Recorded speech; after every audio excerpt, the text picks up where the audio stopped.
Look at this beautiful wall of hibiscus right here. This is actually called Turks cap hibiscus, and it's very easy to care for. Grows pretty much anywhere. It can take a little bit of a frost without really dying back, and it flowers for months and months out of the year. Look at that. Gorgeous. It's just a big, giant wall of beautiful red flowers here. And this comes, you can find these in pink and white and everything. And if they get too tall or you don't like where they're growing, you hack them back and feed them to your goats. Or the coonies love them, the coonie pigs. But also, I don't know if you guys ever had these. Yeah, you take a flower like that, you pick it off. You pop the little end off the calyx. And is that focusing? Is there some in there? Is there some in there? That one's dry. Let me find one, hang on. It's late in the day, it's normally filled. Let's see. There it is. It's a little drop of nectar. And it's so delicious. It's a nice like little sweet drop of deliciousness on your tongue. So I'll come out here and actually pick the flowers, and the chickens love them. They're this nice red color, and chickens freak out over anything that's red, of course. They think it's meat, guys, you know?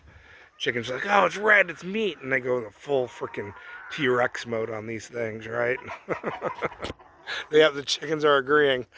And I'll come and pick tons. I'll pick buckets full of these flowers every day and toss them to the coonies and the pigs and the chickens. And I'll snack on the nectar some. But this is a super easy to grow plant. It's great as a quick, fast hedge if you want that. And it's edible, of course. The flowers are edible for us. You can eat the young leaves. You can eat the young shoots on it. See that? Nice and tender.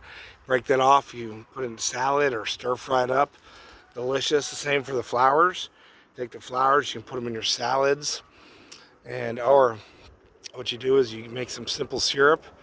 And just a cup of sugar, a little bit of water. You melt it down. And you candy these. You just put them in the water and the sugar, and just real quick, throw them in, let it kind of cook for a minute, and then you take them out and you put them on some parchment paper. And they're better if they're closed, actually.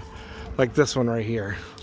And you get a closed one, you don't want it open all the way, and you take the end calyx off there, and you candy them, and they make amazing, delicious little candied flowers, and they're so delicious. Really, really good. And they're beautiful too. Put those on top of like little cupcakes or something you want to make. Super awesome, guys. But as we're going into the new year, 25 here, it's stuff like this that you need to grow. Plants that are extremely adaptable, so hardy, they don't need your care at all. In fact, if you care for this stuff, it'll freaking die, okay? You start fertilizing this, or you start giving it love and tons of water, and you know what? They die. I'm dead serious. You give this stuff too much water, it rots.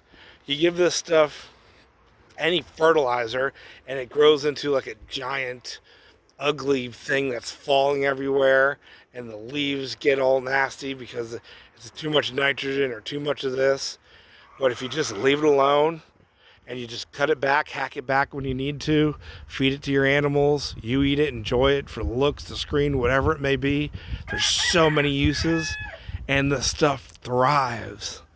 And these are the plants that we need to be growing that give us so much, that are so useful and tasty and beautiful with very little care, guys. Very little care. I've actually grown this Turks cap plant. It's multiple plants. For my sister just turned 18 years old last year, September-ish. And I took cuttings of this exact Turk cap, this exact plant here, over 18 years ago. My mother was pregnant with my sister when I took cuttings for this plant. Because I was walking, I'm like, oh, that's beautiful. I took a little cutting and grew it.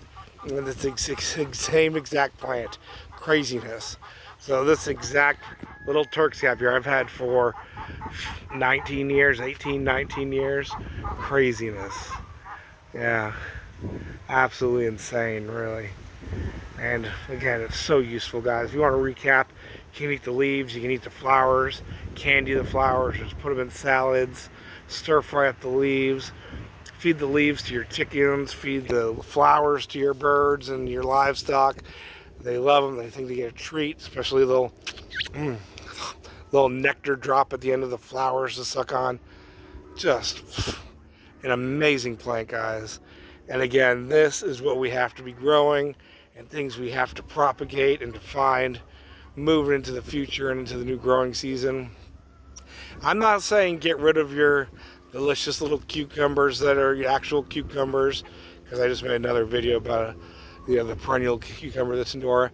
I'm not saying get rid of your gorgeous whatever it happens to be, but I'm just saying start thinking about plants like these that are edible, that are gorgeous, and offer so much versus, say, planting a non-edible hosta or whatever it may be that is not edible. It may look pretty, but it's not edible.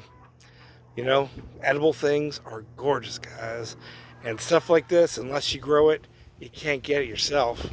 And where in the world are you going to be able to go pick a flower, pop off a little calyx, and get yourself a sweet little drop on your tongue? It's like, it's like heaven on your tongue, guys.